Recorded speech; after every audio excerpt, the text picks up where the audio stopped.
감사합니다. 자, 오늘 성경 봉독하겠습니다. 히브리서 11장 27절 28절. 믿음으로 애굽을 떠나 왕의 노함을 무서워하지 아니하고 곧 보이지 아니하는 자를 보는 것 같이 하여 참았으며 믿음으로 유월절과 피 뿌리는 예식을 정하였으니 이는 장자를 멸하는 자로 그들을 건드리지 않게 하려 한 것이며. 출애굽기 3장 1절에서 12절 말씀. 모세가 그의 장인 미디안 제사장 이드로의 양떼를 치더니 그 떼를 광야 서쪽으로 인도하여 하나님의 산 호렙에 이르매 여호와의 사자가 떨기나무 가운데로부터 나오는 불꽃 안에서 그에게 나타나시니라. 그가 보니 떨기나무에 불이 붙었으나 그 떨기나무가 사라지지 아니하는지라. 이에 모세가 이르되 내가 돌이켜 가서 이 광경을 보리라. 떨기나무가 어찌하여 타지 아니하는고 하니 그때에 여호와께서 그가 보려고 돌이켜 오는 것을 보신지라. 하나님이 떨기나무 가운데서 그를 불러 이르시되 모세야 모세야 하시매 그가 이르되 내가 여기 있나이다. 하나님이 이르시되 이리로 가까이 오지 말라. 내가 선 곳은 거룩한 땅이니 내 발에서 신을 벗으라. 또 이르시되 나는 내 조상의 하나님이니 아브라함의 하나님, 이삭의 하나님, 야곱의 하나님이니라. 모세가 하나님 배웠기를 두려워하여 얼굴을 가리매 여호와께서 이르시되 내가 애굽에 있는 내 백성의 고통을 분명히 보고 그들이 그들의 감독자로 말미암아 부르짖음을 듣고 그 근심을 알고 내가 내려가서 그들을 애굽인의 손에서 건져내고 그들을 그 땅에서 인도하여 아름답고 광대한 땅, 젖과 꿀이 흐르는 땅, 곧 가나안 족속, 헷 족속, 아모리 족속, 브리스 족속, 히위 족속, 여부스 족속의 지방에 데려가러 하노라. 이제 가라. 이스라엘 자손의 부르짖음이 내게 달하고 애굽 사람이 그들을 괴롭히는 학대도 내가 보았느니 이제 내가 너를 바로에게 보내어 너에게 내 백성 이스라엘 자손을 애굽에서 인도하여 내게 하리라. 모세가 하나님께 아뢰되 내가 누구이기에 바로에게 가며 이스라엘 자손을 애굽에서 인도하여 내리이까. 하나님이 이르시되 내가 반드시 너와 함께 있으리라. 내가 그 백성을 애굽에서 인도하여 낸 후에 너희가 이 산에서 하나님을 섬기리니 이것이 내가 너를 보낸 증거니라.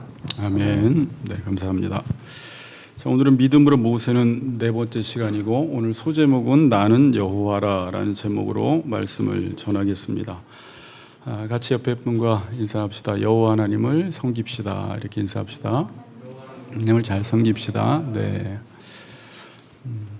코로나 기간인데 건강하게 잘 지내세요. 네.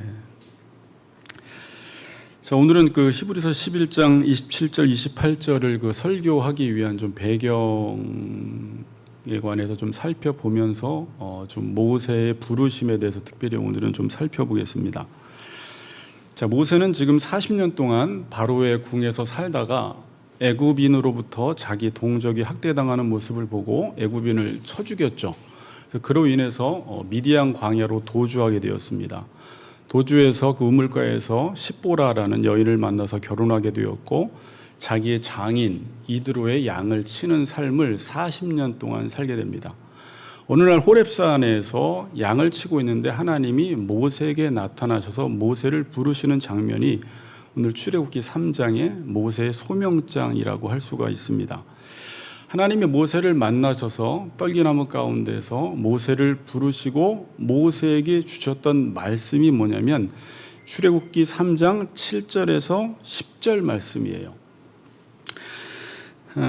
이 내용은 출애굽기 전체 요약이기 때문에 제가 한 번 더 읽고 설명을 드릴게요. 여호와께서 이르시되 내가 애굽에 있는 내 백성의 고통을 분명히 보고 그들이 그들의 감독자로 말미암아 부르짖음을 듣고 그 근심을 알고 내가 내려가서 그들을 애굽인의 손에서 건져내고 그들을 그 땅에서 인도하여 아름답고 광대한 땅, 젖과 꿀이 흐르는 땅, 곧 가나안 족속, 헷 족속, 아모리 족속, 브리스 족속, 히위 족속, 여부스 족속의 지방에 데려가라 하노라. 이제 가라. 이스라엘 자손의 부르짖음이 내게 달하고 애굽 사람이 그들을 괴롭히는 학대도 내가 보았으니 이제 내가 너를 바로에게 보내어 너에게 내 백성 이스라엘 자손을 애굽에서 인도하여 내게 하리라.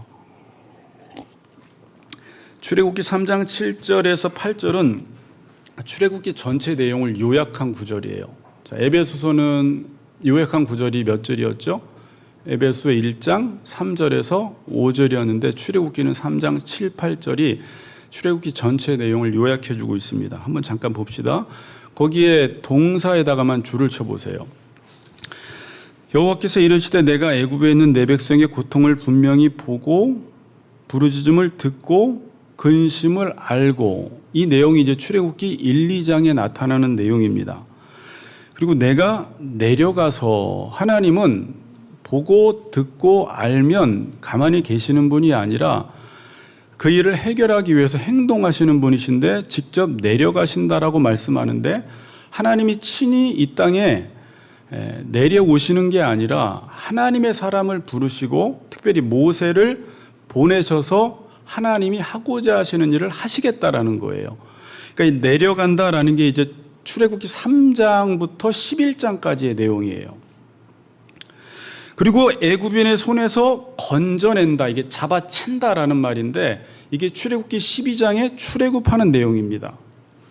그리고 그들을 그 땅에서 인도하여, 그리고 출애굽기 12장에서 하나님이 출애굽을 시키시고 홍해 바다를 건너시고 13장부터 24장까지 이스라엘 백성들을 광야에서 밤에는 불기둥으로 낮에는 구름기둥으로 인도하시고, 그 광야 생활을 통해서 하나님께서 이스라엘 백성들에게 행하고자 하시는 게 뭐였어요?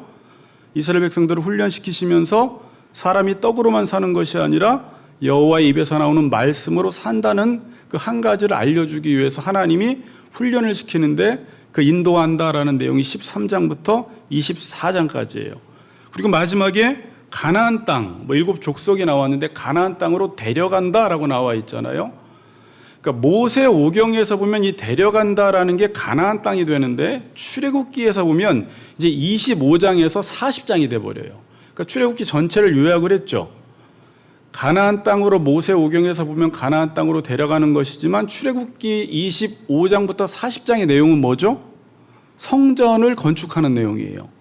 그럼 하나님께서 그들을 성전 안으로 데려가셔서, 성전이 어떤 기능을 해요? 하나님과 교제하며 하나님을 예배하고 제사장 나라로서 하나님의 백성들이 살게 함으로 하나님이 그들을 통해서 온 열방 가운데 복을 주기로 하신 것입니다. 이게 전체 이제 출애굽기 전체 요약 구절이에요. 자, 지금 모세가 해야 하는 일은 이스라엘 백성들을 바로가 통치하는 애굽에서부터 이들을 이끌어내는 일을 해야 합니다. 그러니까 하나님이 내려가셔서 그들의 고통을 보셨잖아요. 알았잖아요. 내려가신다고 했는데 누구를 통해서 일을 하신다고요? 모세를 부르시고 모세를 보내셔서 하나님의 백성들을 해방시키시고 출애굽하시겠다라는 게 지금 내용이에요. 좀 더 크게 보면은 죄 가운데 신음하고 고통하고 있는 백성들을 하나님이 구원하시겠다라는 것이죠. 그걸 위해서 지금 모세를 부르신 것입니다. 자, 그런데 하나님이 하시는 일을, 여러분, 하나님이 하시는 일을 사람이 하려고 할 때 엄두가 나요, 안 나요? 제 질문 자체가 안 난다는 거죠. 엄두가 안 나요. 그러니까 규모 면에서, 스케일 면에서 커서 엄두가 안 난다라기보다 능력적인 차원에서 인간이 하나님의 일을 하려고 하면 전혀 엄두가 나지를 않습니다. 그러니까 하나님의 일이라는 것은 우리는 쉽게 생각하는 분들도 있는데, 인간의 어떤 지혜나 인간의 노력이나 인간의 용기나 인간의 경험, 특별히 인간의 능력으로는 하나님의 일을 할 수가 없어요. 그러니까 인간은 하나님의 일을 한다는 자체가 불가능해요. 그러니까 다 자격 미달이에요. 인간이 잘하는 것은 지금 뭐예요? 늘 말씀드렸듯이 인공지능 자동차를 만들고 핵무기를 만들고 미사일을 만들고 이런 것도 어려워요. 그러나 그건 만들 수 있는 능력이 있는데, 특별히 자신이 구원을 받고 남을 구원시켜내는 일은 인간이 아무리 노력해도 할 수 있는 일이 아닙니다. 지금 여러분들이 중생되고 거듭나서 하나님 백성이 돼서 이 예배당에 나와서 하나님을 예배하고 하나님을 찬양하고 하나님께 기도하고 더 나아가서 여러분들이 하나님의 말씀대로 살려고 몸부림치는 그 일은 하나님의 강한 손이, 하나님의 강한 능력이 역사하지 않으면 불가능한 일이에요. 이 일은 전적으로 성령께서 은혜를 주셔서 하나님의 강한 손이 여러분 가운데 역사하셔서 지금 하나님 앞에서 살아가려고 몸부림치는 것이지, 인간 스스로는 절대로 이 일을 해낼 수가 없다는 것입니다. 그래서 보통 사람이 하나님으로부터 이 하나님의 일에 대한 미션을 받으면 어떤 반응을 보이냐면, 오늘 출애굽기 3장 11절 말씀처럼 모세가 예전에는 그렇게 자신감이 있었는데 오늘 11절에서는 뭐라고 대답하냐면, 모세가 하나님께 아뢰되 내가 누구이기에 바로에게 가며 이스라엘 자손을 애굽에서 인도하여 내리까? 라고 지금 대답을 해요. 하나님, 사람 잘못 보셨습니다. 저는 이 일에 적합한 자가 아닙니다. 저는 절대 하나님의 일을 할 수가 없습니다라고 지금 대답을 하고 있어요. 예전에 모세의 모습 같지가 않아요. 자, 여러분, 사도행전에서 여러분들이 이제 이전에 살펴보았는데, 모세가 40이 되었을 때 자기 동족이 애굽인에 의해서 학대를 받을 때 어떻게 했어요? 그 혈기왕성해서 그 힘으로, 사도행전 7장 25절에 보면 하나님께서 자기의 손을 통하여 구원해 주시는 것을 깨달으리라고 생각하였으나 그들이 깨닫지 못했다고 이야기했죠. 한번 잘 들어보세요. 그때는 자기 손으로 이스라엘 백성들을 돌보고 구원해 줄 거라고 생각을 했는데, 이스라엘 백성들이 인정을 했어요, 안 했어요? 인정을 안 했어요. 그 내용이 35절에 보면 그들의 말이 누가 너를 관리와 재판장으로 세웠느냐 하며 거절하던 그 모세를 이렇게 말해요. 그들이 거절을 했습니다. 언제? 자신의 힘과 능력으로 그들을 구원하려고 할 때 이스라엘 백성들이, 동족들이 거절을 했다라는 거예요. 근데 지금 이제 40년 동안 미디안 광야에서 하나님의 사람으로 훈련을 받고 이제 하나님으로부터 부르심을 받고 이제 보내심을 받는 그 자리에서 네가 바로에게 가서 내 백성을 보내라고 이야기를 하고 그 백성들을 인도해 내라는 그 하나님의 미션을 받았을 때, 하나님 역시 사람 잘 보시네요. 저는 능력이 많으니까 그 일을 제가 해보겠습니다 하고 말한 것이 아니라, 하나님, 제가 누구간데 저는 그 일을 할 만한 자격이 없습니다. 저는 그 일을 도저히 할 수 없습니다라고 지금 대답을 하고 있습니다. 자, 여러분, 보통 회사의 사장들이 직원을 뽑을 때 어떤 사람을 뽑아요? 아무나 뽑지 않죠. 이력서를 다 받아서 이 일들을 능히 감당할 능력 있는 사람들을 뽑습니다. 그런데 하나님은 사람을 뽑을 때 능력 있는 사람을 뽑지 않아요. 그러니까 능력 있는 사람을 뽑지 않는다라는 것이 아니라 하나님의 일을 함에 있어서는 능력 있는 사람이 없습니다. 그러니까 인간은 아무도 하나님의 일을 스스로의 능력으로는 감당할 수가 없어요. 그래서 인간이 누가라는 이 자격과 조건을 인간 편에서 만들어내려고 자꾸 해요. 무슨 말이냐면, 누가 하나님의 일을 할 수 있습니까? 라고 했을 때 인간은 스스로 할 수 없는데, 누가 하나님의 일을 하느냐라는 것을 인간 편에서 자꾸 어떤 자격과 조건을 스스로 만들어서 하나님의 일을 하려고 하는데, 그 누가라는 것을 인간 편에서 조건을 만들어서 하나님의 일을 하면 하나님의 일을 아무도 못한다라는 거예요. 자, 그래서 교회에서도 일꾼을 세울 때, 특별히 신학교에서 또 목사들을 세울 때, 하나님께 부르심을 받았느냐, 하나님께 보내심을 받았느냐라는 것을 먼저 확인하지 않고 어떤 인간적인 조건들이 있잖아요. 지식이 있느냐, 학벌이 좋으냐, 능력이 있느냐, 세상적으로 무엇을 갖췄느냐라는 것만 보고 그 사람을 뽑으면 겉으로는 장로가 되고 목사가 되고 일꾼이 되어서 일을 하는 것 같지만 그 일은 반드시 하나님의 일이 아닌 사람의 일이 돼버려요. 그래서 교회가 어지러워져요. 모세가 그랬어요. 또 누가 그랬어요? 사도 바울도 그랬어요. 사도 바울은 율법에 능통했어요. 가말리의 문화에서 공부를 했어요. 바리새인이었어요. 그리고 하나님에 대해서 열심이었습니다. 그리고 하나님에 대해서 열심이어서 그는 예수 믿는 사람들을 잡아들이고자 해서 열심을 냈는데 결국 그 열심은 하나님에게 있어서 뭐였어요? 방해꾼이었어요. 교회를 핍박하는 자로 살았다라는 것입니다. 하나님의 부르심을 받기 이전에 사도 바울이 그렇게 살아갔어요. 자, 그럼 하나님의 일을 할 수 있는 사람은 누가 할 수 있어요? 제일 중요한 게 뭐예요? 물론 지식이 있으면 좋아요. 학벌 높으면 좋아요.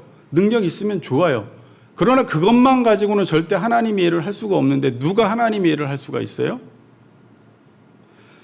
잠깐, 제가 침 잘 안 튈게요. 이게 뭐가 좀 어지러워요. 좀 내려놓을게요.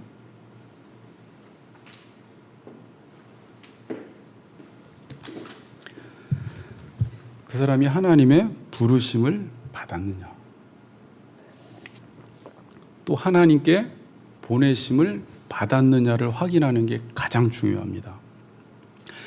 그 사람만이 하나님의 일을 할 수 있는 자격이 주어져요. 신학교에 가면 지금은 덜 그렇게 한다고 하는데 저 때만 해도 가장 먼저 묻는 게 부르심을 받았습니까? 이렇게 물어봐요. 왜? 그게 없으면 자기의 열심과 노력과 공부 잘한다고 해서 신학교에서 하나님의 종이 아니기 때문에 노회 가서도 면접을 볼 때 이 부르심을 가장 먼저 물어봐요. 그럼 뭐 대부분 다 이제 학교에 들어가고 싶으니까 부르심을 받았든지 안 받았든지 나 부르심 받았습니다. 그러니까 자기 스스로도 그 부르심을 모르는 사람들이 있어요. 그래서 열심히 공부를 하고 목회를 하는데 정말 인간적인 노력으로는 열심히 해서 무엇인가 인간적인 열매는 맺힐지 모르겠지만 하나님이 보내신 사람의 증거는 뭐냐면 오늘 본문에 나오는데 내가 너와 함께 할 텐데 모세야, 내가 너와 함께 했을 때 나타나는 증거가 뭐냐면 그들이 이 산에서 나를 섬긴다라는 거예요. 그게 내가 너를 보낸 증거라고 말을 하고 있어요. 그러니까 무슨 말이에요? 이 사람이 하나님께 부르심을 받았느냐 받지 않았느냐는 그들이 사역을 했을 때 자기 자신도 구원을 받고 남들도 구원을 시켜서 그들이 하나님을 예배하는 자, 하나님을 섬기는 자, 섬긴다라는 말은 하나님의 말씀을 따라 사는 자로 만드는 것을 통해서 하나님이 그를 부르셨는지 부르시지 않았는지 증거가 된다는 거예요. 무슨 말인지 아시겠죠? 제가 하나님께 부르심을 받았는지 안 받았는지 어떻게 알 수 있어요? 제가 사역을 하면 여러분들이 가장 먼저 제 열매는 뭐냐면 여러분들이 하나님을 섬기는 게 열매예요. 온전한 예배자로 바르게 세워져야 되는 거예요. 그럼 여러분들이 하나님의 백성으로 하나님을 섬기고 예배하지 않는다면 제 부르심에 문제가 있는 거예요. 하나님이 보내지 않았는데 제 스스로 보냄받았다고 하면서 목회를 할 수 있는 것이죠. 그래서 목회는 아무나 하면 안 돼요. 그렇다고 아무도 할 수 없는 건 아니에요. 부르심만 있으면 이 일은 하나님께서 능히 하게 하시기 때문에 감당할 수 있는 것입니다. 그럼 여러분들은 어떤 사람이세요? 하나님의 일을 할 수 있는 자격이 있는 분입니까? 또 아니라고 하면 안 돼요. 자격이 있어요. 왜냐하면 교회가 뭐예요? 부르심을 입은 사람들의 모임이잖아요. 여러분들이 다 부르심을 입은 사람들의 모임. 제가 그 오카노 목사님 제자훈련 책을 공부할 때 거기에 교회라는 것은 이게 이제 반쪽짜리 정의인데 물론 전체 정의예요. 그러나 하나의 정의를 더 내려요. 부르심을 받은 사람들의 모임인 동시에 세상으로 보내심을 받은 사람들의 공동체 그래요. 부르심을 입은 사람들의 모임인 동시에 세상으로 파송받은 사람들의 공동체.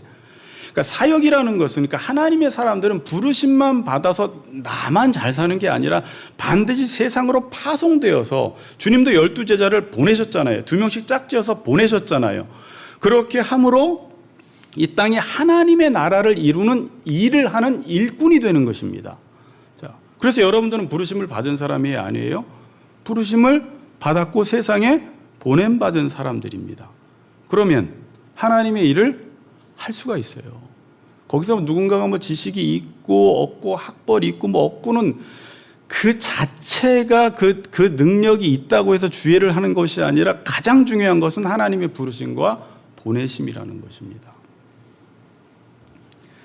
그럼 하나님이 부르셔서 하나님의 보내심을 받은 사람은 어떻게 하나님의 일을 할 수 있는가라고 했을 때 저에게도 하는 말씀이고 여러분들에게도 하는 말씀이에요. 어떻게 하나님의 일을 할 수가 있어요? 자, 본문 보세요. 모세가 11절에 하나님께 아뢰되 내가 누구이기에 바로에게 가며 이스라엘 자손을 애굽에서 인도하여 내리까? 나는 하나님의 일을 할 수가 없습니다. 하나님 사람 잘못 보신 것 같습니다. 저는 그 일에 대해서는 무능합니다라고 대답을 했을 때 하나님이 하시는 말씀이 12절이에요. 하나님이 이르시되 내가 반드시 너와 함께 있으리라. 아까 제가 했던 말씀이에요. 뒤에 내가 그 백성을 애굽에서 인도하여 낸 후에 너희가 이 산에서 하나님을 섬기리니 이것이 내가 너를 보낸 증거니라. 이렇게 말씀하고 있죠. 그러니까 하나님의 일은 어떻게 할 수 있냐면 부르심을 받고 보내심을 받으면 반드시 하나님이 그 사람과 함께 하신다라는 거예요. 그 함께 하심으로 하나님의 일을 할 때 열매와 결과가 나타난다라는 거예요. 그리고 특별히 오늘 12절에 말씀했듯이 애굽에서 인도하여 낸 후에 이 산에서 하나님을 섬기리니 이것이 내가 너를 보낸 증거다 라고 지금 말씀하고 있는 것입니다. 그러니까 하나님께서 지금 너와 함께 하신다라는 거예요. 자, 하나님이 함께 하신다라는 말이 뭐냐면 내 안에서 하나님이 함께 하셔서 그 하나님의 일, 그 구속 사역을, 구원 사역을 친히 하나님께서 이루어 나가시겠다라는 거예요. 여러분, 제가 부르심을 받고 목회를 하면 제가 하는 것이 아니라 하나님이 저와 함께 하시고 여러분들과 함께 하셔서 하나님이 그 목회 사역을, 여러분들이 그 하나님의 일을 하는 일에 있어서 하나님이 그 일을 친히 행하시겠다라고 지금 말씀하고 있습니다. 그래서 출애굽기 3장 7절에서 10절을 보면 아까 쭉 하나님이 말씀하시면서 8절에도 내가 내려가서, 주체가 누구예요? 내가 내려가시겠다라는 거예요. 그리고 10절에도 내가 너를 바로에게 보내어 너에게 내 백성 이스라엘 자손을 애굽에서 인도하여 내게 하리라. 내가 하리라는 거죠. 네가 인도하여 내지만 그 일은 내가 하겠다라는 거예요. 예수님이 제자들을 부르시면서 하셨던 말씀이 뭐죠? 내가 너희로 사람을 낚는 어부가 되게 하리라 그래요. 너희들이 사람을 낚는 어부가 되는데 그 일은 내가 하겠다라는 거예요. 그게 하나님이 함께 하심의 결과입니다.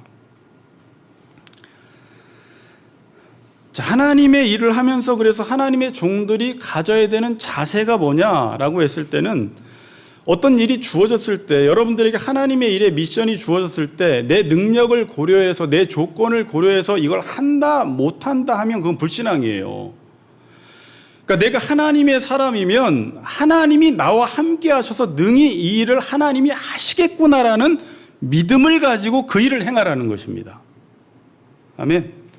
그래서 여러분, 그래서 하나님이 나와 함께 하신다라고 했을 때 우리는 하나님이 나와 함께 하시면 내가 원하는 그 어떤 것이 이루어지고 또 내가 무엇인가를 해야 되는데 능력이 없으니까 하나님이 나에게 강한 능력을 주셔서 내가 하고 싶은 그 일들을 행하며 또 지금 많은 사역의 현장 속에서 많은 사람들이 함께 하실 때 뭐 귀신도 쫓아내고 병자도 고침받고 그런 일들이 일어나지만 하나님이 함께 하신다라고 하는 것은 하나님이 친히 그 구원 사역을 나를 통해서 이루어 나가신다라는 말씀을 하시는 것입니다.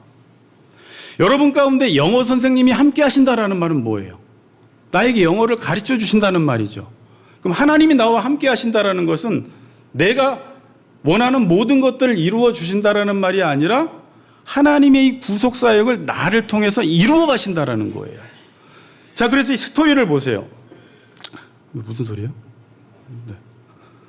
모세가 내가 누구이건대 이 일을 하겠습니다라고 했을 때 하나님께서 내가 너와 함께 하겠다고 말씀하시고 그 다음에 13절을 한번 읽어보세요. 모세가 바로 이런 질문을 합니다. 13절을 한번 읽어보겠습니다. 시작. 모세가 하나님께 내가 이스라엘 자손에게 가서 이르기를 너희의 조상의 하나님이 나를 너희에게 보내셨다 하며 그의 이름이 무엇이냐 하리니 내가 무엇이라고 그들에게 말하리이까. 그러니까 모세가 하나님께 아뢰되 내가 이스라엘 자손에게 가서 이르기를 너희의 조상의 하나님이 나를 너희에게 보내셨다 하면 그들이 이제 믿겠습니까? 그 말이에요. 그들이 하나님의 이름이 무엇이냐고 물으면 내가 하나님의 이름을 무엇이라고 그들에게 말해야 합니까? 소개해야 합니까? 라고 했을 때 하나님께서 주셨던 말씀이 유명한 구절이죠. 14절이에요. 하나님이 모세에게 이르시되 나는 스스로 있는 자니라 또 이르시되 너는 이스라엘 자손에게 이같이 이르기를 스스로 있는 자가 나를 너희에게 보내셨다 하라. 하나님이 나는 스스로 있는 자라는 거예요. 제가 지금 무슨 말씀을 하고 싶냐면 하나님의 일을 인간이 할 수 없는데 하나님이 함께 하신다라고 했을 때 인간이 자꾸 다른 생각을 해요. 아, 하나님이 함께 하시면 내가 이런 것들을 이룰 수 있겠구나. 많은 병자들을 고칠 수 있겠구나. 내 힘으로는 하지 못하는 것들을 하나님의 능력으로 할 수 있겠구나라가 아니라 하나님은 어떤 분이시냐라는 것을 여기서 말함으로 하나님이 함께 하셨을 때 어떤 결과가 나타나는지를 지금 말씀하고 계시는 거예요. 그럼 하나님이 어떤 분이시래요? 스스로 계신 자라고 말씀하세요. 이게 어려운 말이에요. 그런데 우리는 어렵다고 해서 모르면 안 되죠. 그럼 이게 세 글자로 뭐예요? 자존자라는 것이죠. 그럼 하나님이 어떤 분이시냐? 물론 이거는 한 학기 동안 배워도 다 못 배우는 내용이고 평생을 배워도 하나님에 대해서 배우지 못하지만 스스로 계신다라는 것은 하나님은 시작과 끝이 없다는 거예요. 영원부터 영원까지 그냥 현존하시는 분이세요. 존재하시는 분이세요. 자, 이 말은 뭐냐면 나는 스스로 있다라는 것은 자존자다. 영원부터 영원까지 현존했다라는 것은 우리는 보통 모든 것이 있으면 존재하면 원인을 따지잖아요. 누가 만들었어 그러잖아요. 근데 하나님은 누가 만들지 않으셨고 스스로 영원부터 영원까지 계시면서 오히려 이 땅에 있는 모든 것들을 존재케 하신 분이라는 거예요. 원인자라는 거예요. 그게 이제 믿음에서 근거라는 말이에요. 이 땅에 존재하는 모든 것들을 있게 하시는 분. 이 땅에서 발생되는 모든 일들을 발생시키는 분이라는 거예요. 그러니까 이 땅에서 일어나는 모든 결과들은 하나님이 원인이 되셔서 모든 것을 존재케 하시고 모든 것을 발생케 하신 분이라는 것이죠. 그게 스스로 계신 자라는 거예요. 여러분 이거를 좀 깊이 묵상하면 이 땅에서 참새 한 마리도 하나님의 허락이 없이는 떨어지지 않는다. 지금 하나님이 창세전에 가지고 계신 그 계획을 이루기 위해서 하나님은 지금도 일하고 계시며 지금도 계속 그 하나님이 원하시는 마음의 원대로 역사하셔서 그 일들을 이루어 가시고 존재케 하시고 하나님의 허락이 없이는 그 어떤 일도 일어나지 않게 이 땅을 지배하시고 통제하시는 분이라는 거예요. 그분이 지금 모세와 함께 하셔서 이 하나님의 일을 하게 하신다라는 것입니다. 좀 스스로 계신 자 아시겠어요? 네. 그러니까 출애굽기도 4장을 한번 보세요. 제가 오늘 그냥 서론적으로 쭉 살핀 이후에 다음 주 히브리서를 설교하려고 하는데 하나님이 함께 하신다라고 했을 때 우리가 잘 믿지 못하잖아요. 여러분이나 저나. 그래서 하나님이 몇 가지 사인을 보여주세요. 내가 그 일은 그 구원 사역은 네가 하는 것이 아니라 내가 한다라는 것을 보여주기 위해서 하나님이 출애굽기 4장에 몇 가지 사인들을 보여주십니다. 첫 번째로 보여주시는 것이 뭐예요? 첫 번째 그 타이틀에 여호와께서 모세에게 이제 능력을 주신다라는 지금 제목이 있죠. 그러니까 첫 번째로 하나님께서 보여주시는 게 지팡이요. 예. 제가 이 부분을 이쪽 저쪽 찾아보면서 해석이 너무 달라서 하여튼 첫 번째는 하나님 지팡이를 던지면 뱀으로 변하고 그 뱀의 꼬리를 잡으면 다시 지팡이로 변하는 이게 첫 번째 능력이에요. 두 번째 능력은 자기의 품에 손을 넣었더니 나병에 걸렸고 뺐다가 다시 품에 넣었더니 원래대로 회복이 됐어요. 세 번째, 이렇게 해도 사람들이 믿지 않을 경우에는 네가 나일강 물을 조금 퍼다가 땅에 던지면 그가 피가 될 것이다.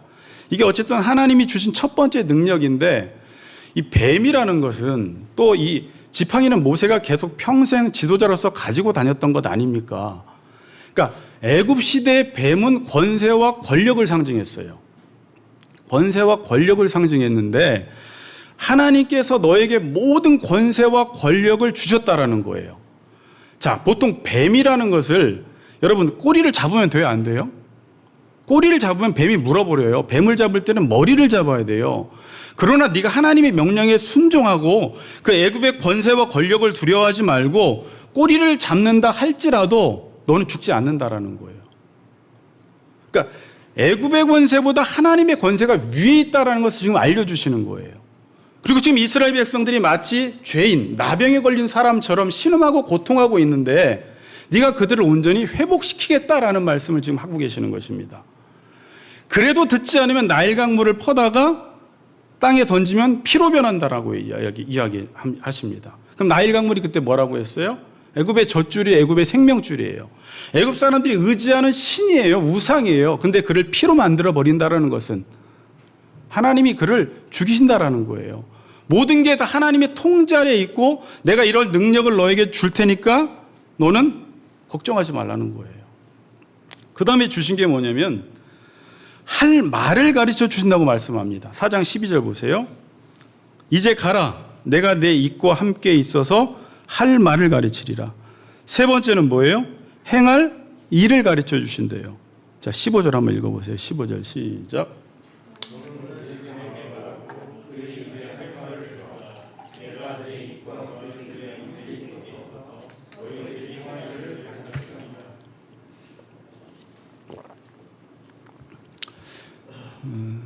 저에게 조금 적용해 보면 우리 아버지도 다 아시지만 저는 정말 목회를 할 생각도 안 했고 하나님의 일이라는 것은 꿈도 꾸어보지 않았고 초등학교 3학년 때는 유재규 이름만 불러도 손을 들면서 얼굴이 빨개져서 말도 못하는 전혀 누구 앞에 서서 말도 할 줄 모르는 사람이었어요.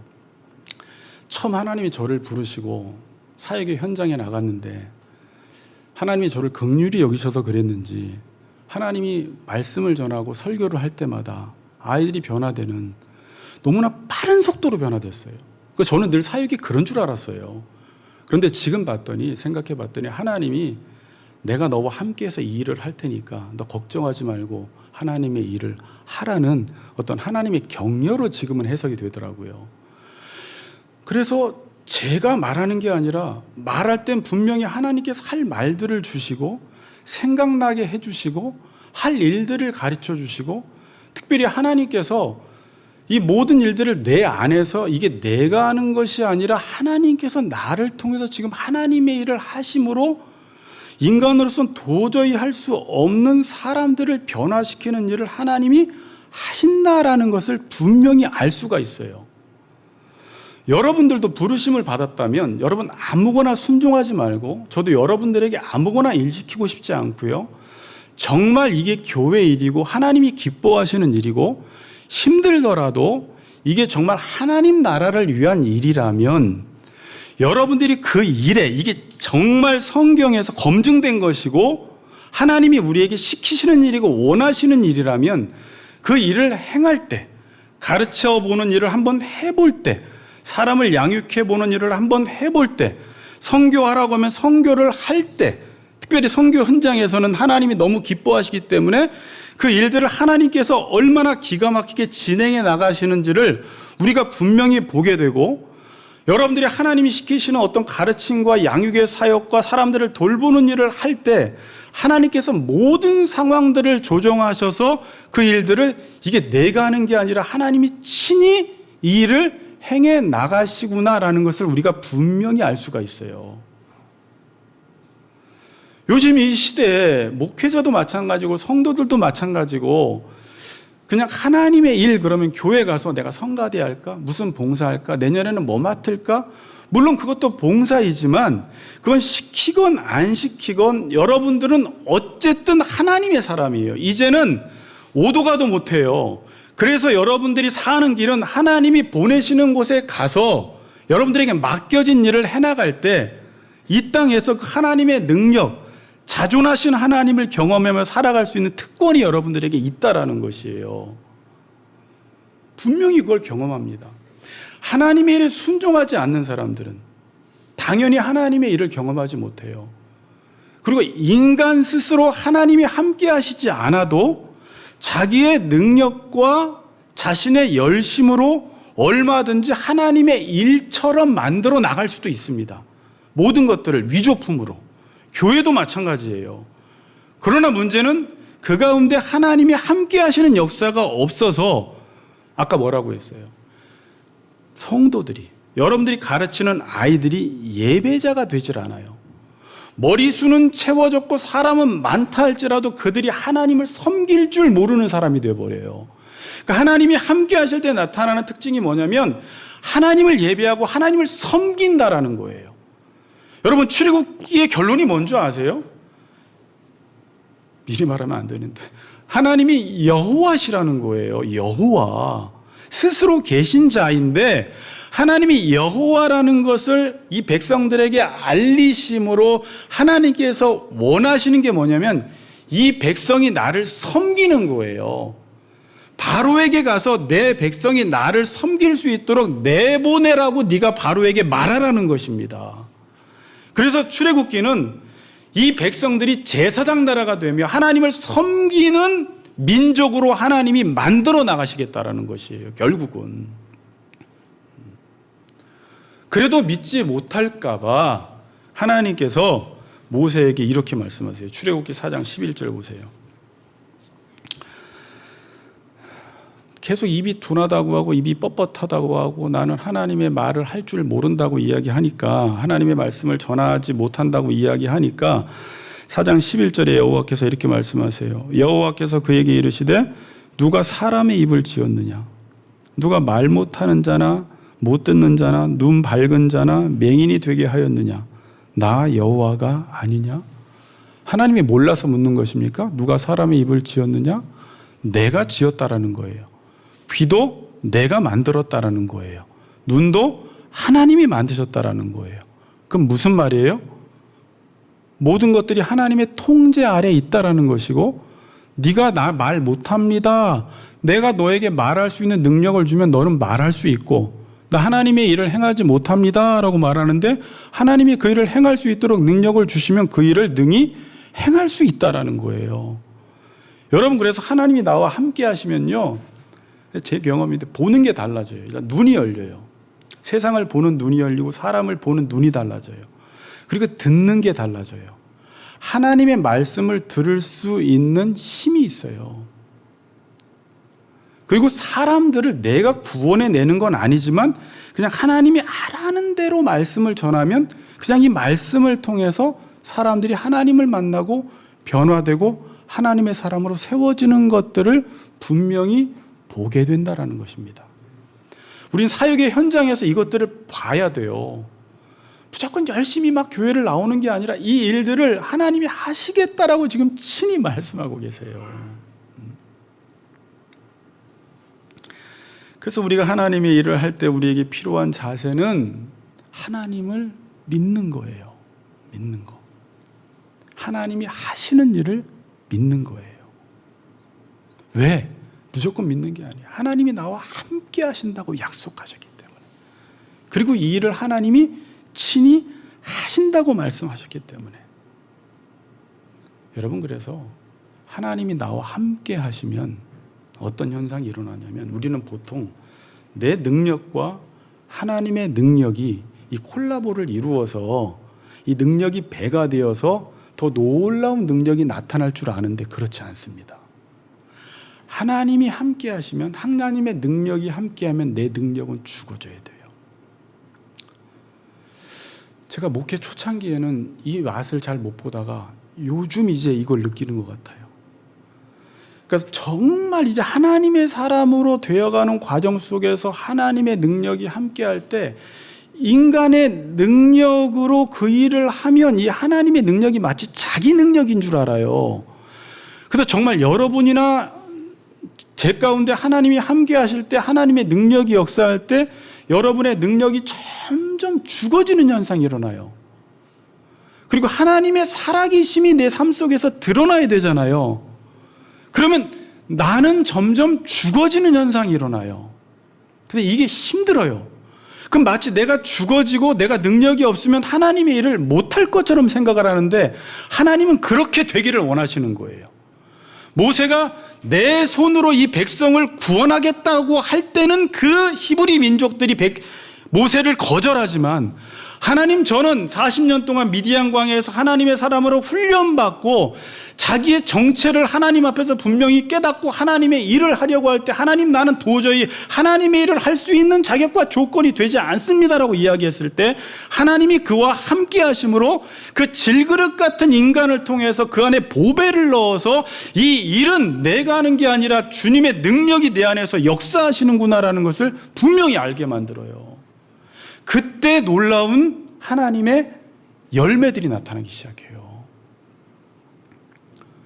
여러분, 그래서 제가 힘을 줘가지고 여러분들이 힘을 많이 줘서, 그렇다고 힘 주지 말라는 말도 아닌데, 그렇게 해서 무엇인가 이루어내도 이게 사람들은 보통 겉으로 보기에 이루어내면 아, 교회가 커졌구나, 이루어졌구나, 성공했구나라고 말하는데, 하나님의 성공은 뭐냐면 교회가 크건 작건 하나님의 사람들이 하나님을 예배해야 된다는 거예요.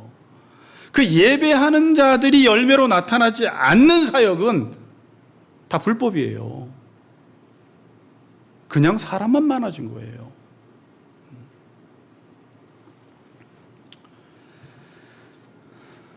하나님의 일을 능력으로 하는 사람들은 알아요.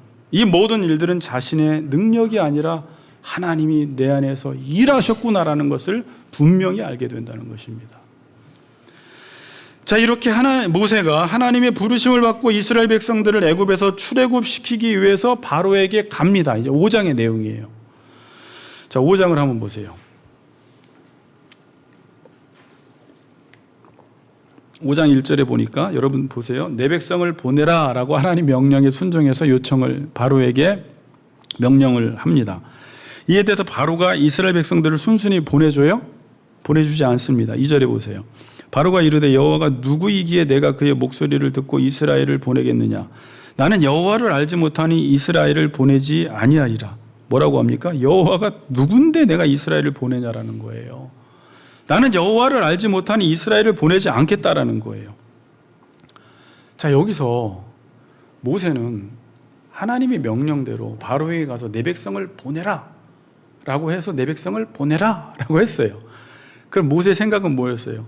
바로가 그 말을 듣고 하나님 명령대로 순종해서 했으니까 보낼 줄 알았는데 바로가 여호와가 누구이기에 내가 이스라엘 백성들을 보내냐라는 거예요.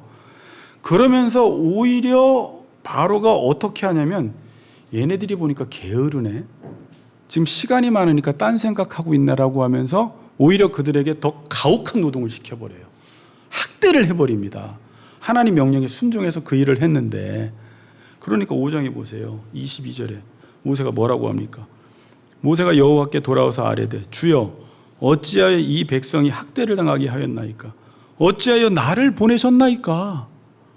하나님 명령에 순종해서 바로에게 내 백성을 보내라고 했는데 지금 이게 뭡니까? 이들은 더 학대를 당하고, 이 학대당함을 통해서 여러분들이 그 전구절을 읽어보면 이스라엘 백성들이 오히려 모세에게 원망을 하고 모세에게 등을 돌려버려요. 그러니까 모세가 당연히 이런 반응을 하겠죠. 어찌하여 학대를 당하게 합니까? 어찌하여 나를 보내서 이 개고생을 시킵니까? 하나님, 아무런 열매도 없지 않습니까? 23절 보세요. 내가 바로에게 들어가 주의 이름으로 말한 후로부터 그가 이 백성을 더 학대하며 주께서도 주의 백성을 구원하지 아니하시나이다. 이에 대한 하나님의 대답이 뭘까요? 그게 6장 1, 2절이에요. 바로 6장 1, 이제 끝나갑니다. 6장 1, 2절을 한번 읽어보세요. 1절만 읽겠습니다. 1절 시작. 모세에게 이르시되 이제 내가 바로에게 하는 일을 내가 보리라. 강한 손으로 말미암아 바로가 그들을 보내리라.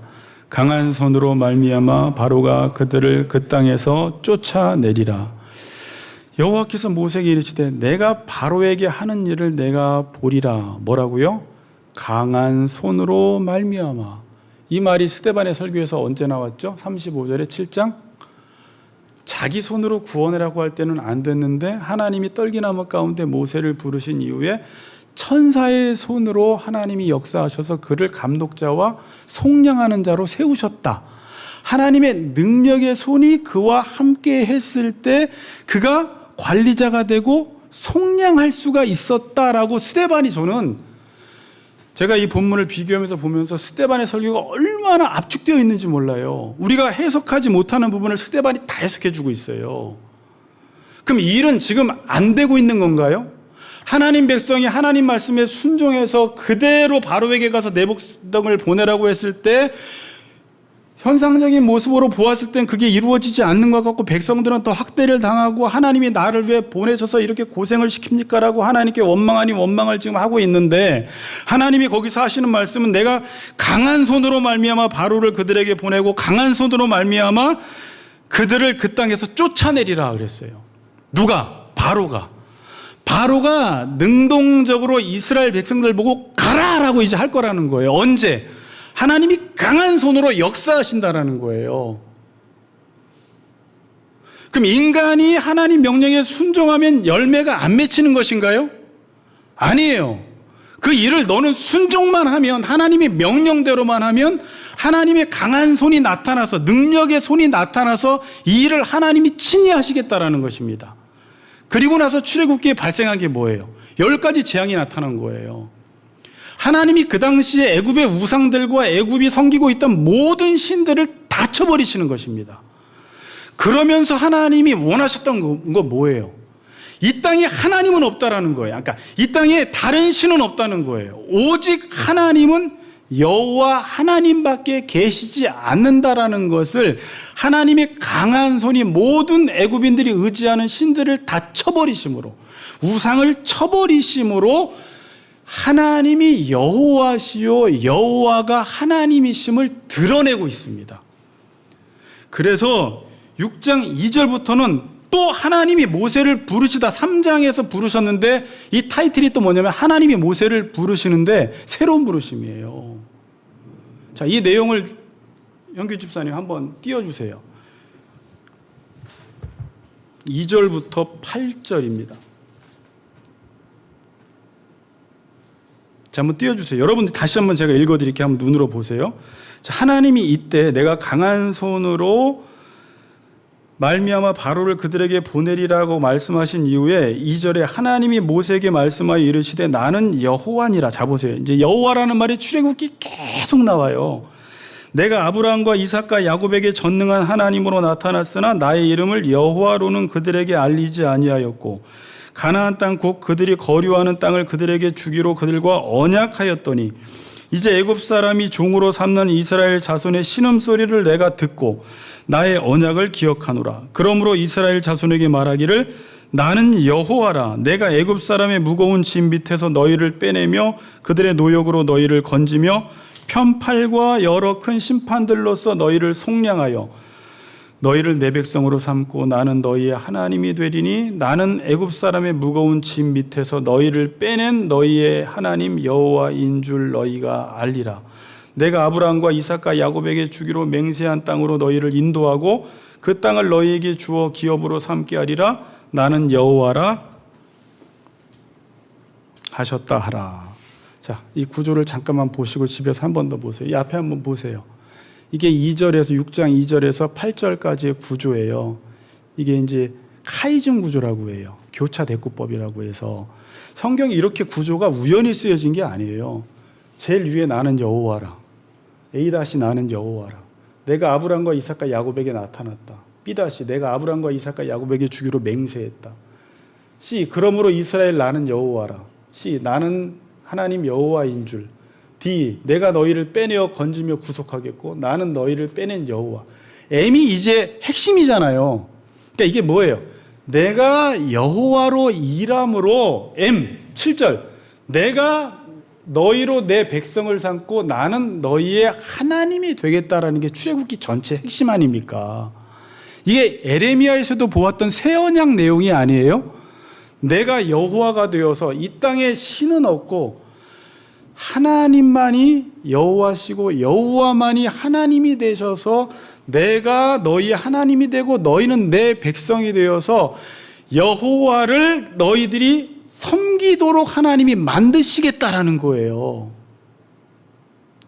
자, 여러분, 결론이에요. 여러분이 섬기는 하나님이 누구세요? 여호와세요. 이 말이 뭐예요? 스스로 계신 자예요.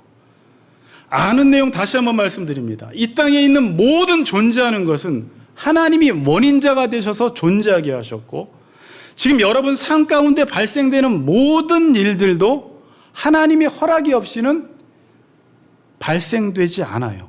모든 것들이 하나님의 통제 아래 있습니다. 이 사실을 안다면, 여러분들이 하나님이 여호와라는 사실을 안다면 하나님을 섬기지 않을 수가 없게 되는 것이에요. 그래서 하나님이 죄 가운데 있는 이스라엘 백성들, 여러분들이 그 당시에는 애굽에 종살이하던 백성들, 지금 이 땅에서는 죄 가운데 사단의 종으로 살고 있는, 마치 하나님이 아닌 다른 것들이 나에게 생명을 주고 나를 풍요롭게 하고 나에게 양식인 것처럼 우리를 속여서 계속 우리를 미혹하지만, 그래서 수많은 사람들이 여호와를 섬기지 않고, 교인들마저도 하나님이 누구신지 몰라서 교회는 다니지만 하나님이 아닌 다른 우상들이 마치 나를 먹여 살리는 것인 양 세상 앞에 절을 하고 있는데, 하나님은 지금 이 10가지 재앙을 통해서, 이 사건을 통해서 내가 여호와다, 내가 여호와라는 것을 너희가 분명히 알게 될 것이다. 집에 가셔서 10가지 재앙들을 읽어보시면서 하나님이 반복해서 하시는 말씀이, 너희가 내가 여호와인 줄 알게 되리라. 내가 여호와다라고 계속 말씀하고 계세요. 그래서 뭐 하라는 거예요? 너희들 나만 예배하면 산다는 것입니다. 이 여호와 하나님 말을 온전히 예배하며 섬기시는 우리 같이 걷는 교회 성도님들 되시기를 주의 이름으로 축복합니다.